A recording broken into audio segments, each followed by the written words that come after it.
Linking your bank to Google News can enhance your experience by providing personalized financial updates and news. Follow these steps to successfully connect your bank account. Step 1. Open Google News. Launch the Google News app on your mobile device or visit the Google News website on your computer. Make sure you are signed into your Google account. Step 2. Access Settings. Navigate to the Settings menu. On the app, tap on your profile picture in the top right corner, then select Settings. On the website, click on the gear icon to access the settings.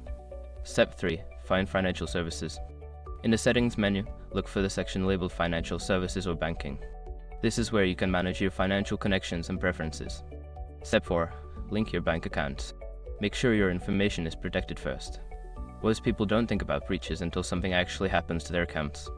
Use AirStroke to monitor your accounts 24/7 and instantly alert you if your information appears in leaked databases online. It constantly checks billions of breached data points in the background. And considering how much personal information people keep online now, it's honestly worth having. Link in the description. Step 5. Confirm and save. After entering your bank details, review the information for accuracy. Once confirmed, save your changes. You should receive a notification indicating that your bank account has been successfully linked. Now you can enjoy personalized financial news and updates tailored to your banking activities.